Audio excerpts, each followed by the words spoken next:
everyone, welcome back to my channel. My name is Soy. So today I'm going to cook a copycat dish. It's called Tagliatelle Bolognese from the butcher shop in Boston, Massachusetts. And this Bolognese sauce has three types of meat: ground veal, ground lamb, and ground beef. Also, chicken liver. Unfortunately, during this coronavirus pandemic, I can't find any chicken liver. So I found chicken liver pate. So it will give the liver taste. So I'm gonna crumble it, and then when I start sauteing the marigua, then I use that. And the first thing I need to prepare, of course, you need salt, pepper, oil, and a can of tomatoes, peeled tomato. You also need a thing of either bone broth or veal broth. And I can't find any veal broth, so I found this bone broth, and red wine, and pasta. I also cannot find tagliatelle pasta, so I use Pappardelle. And the first thing I need to work on it is to chop the onion, celery, and carrot. So I have this food store, and there are two these cutting grid. One is the bigger one, and I decided to use the smaller one. That's what the chef from the Boston butcher shop. So the first thing, I'm going to chop those, and I can put it all in the same container because they all go into do the marigua. I have the marigua chopped, and I have all the meat package, open it, and I can open it. Also the meat, the bone broth, you know, the little plastic things, I remove. And I also have the one open. So I'm ready to move to the stove top to start cooking it. To start cooking the chicken liver bolognese sauce from the butcher shop, Boston, Massachusetts, the first thing is I turn the stove to high heat and pour some olive oil. I don't need extra virgin olive oil. I just regular olive oil will be fine. About 3 tablespoons. And wait until the oil get hot. The first thing is I sweat the marigua, which is the onion, celery, and carrot.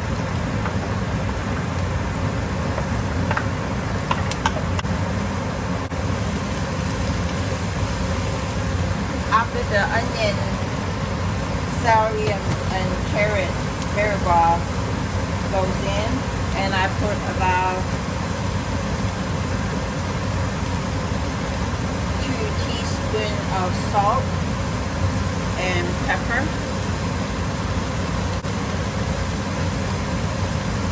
and let the marigua sweat.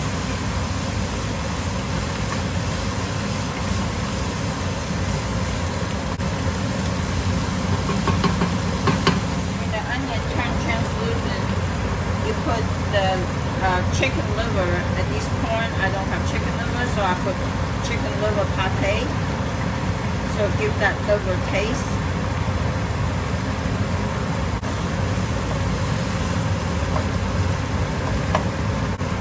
You want to break it up the liver as much as possible.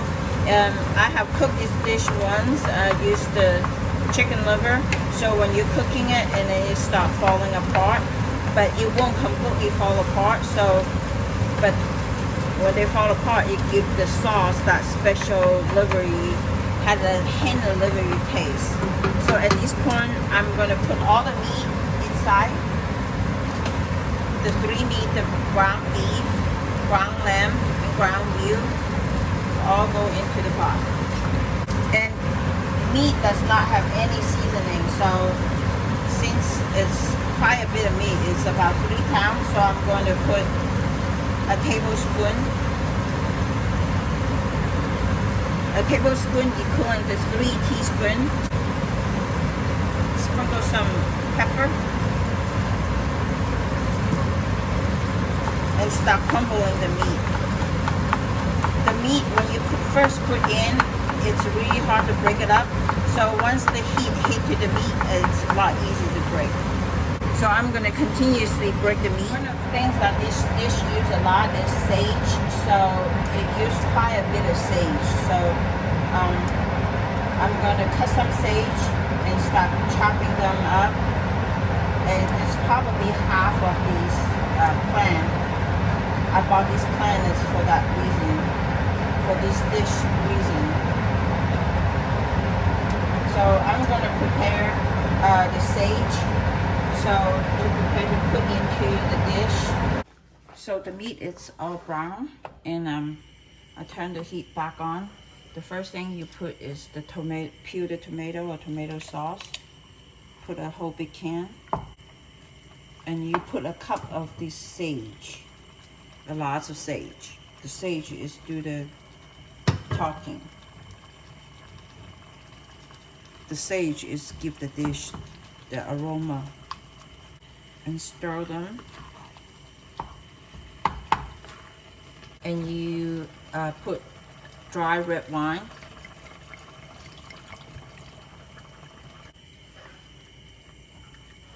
So after you put the tomato, put the sage, and then put the dry red wine and stir them a little bit. And you also need to put this bone broth or veal broth if you have some. The red wine is about a cup. The bone broth is also about a cup. So let us slowly cooking for half hour, and we'll come back half hour and check on it, see how it goes.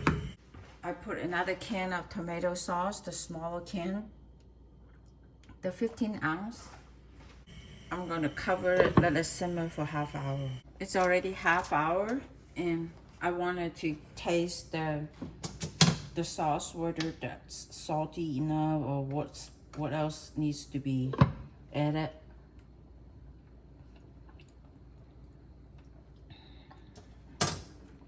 It's good seasoning, so it's good to go. When it's ready to eat, I'm gonna show you the next things what needs to be cooked.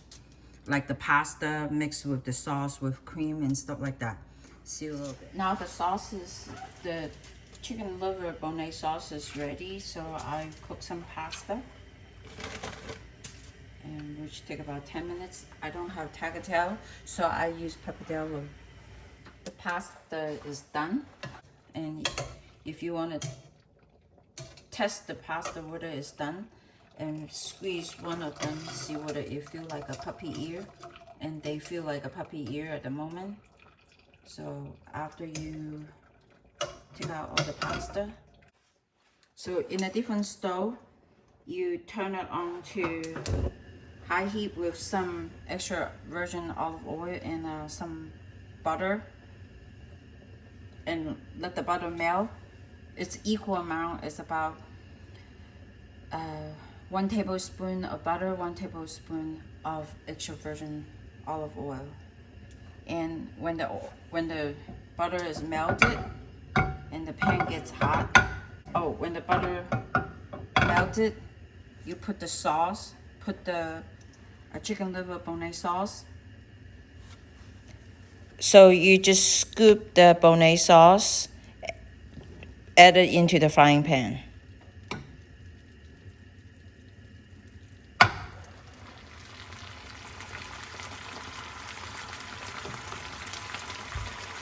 Reduce the heat some.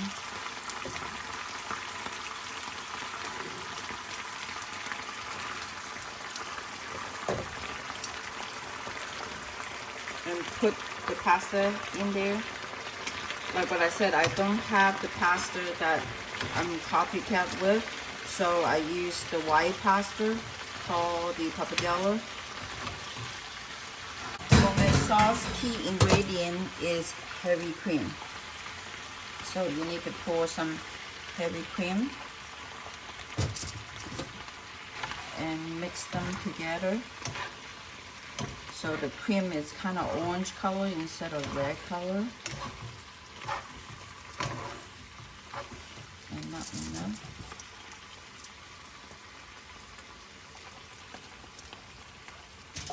So I would say half cup of heavy cream.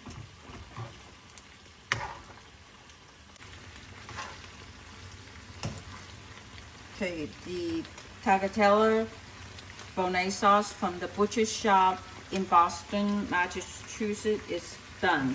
So I'm going to turn off the stove and start plating.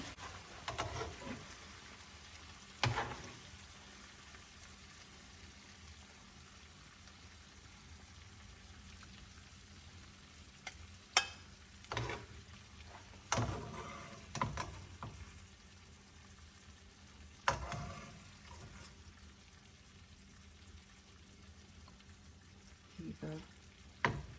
And Michael putting some Parmesan cheese, as much as you need.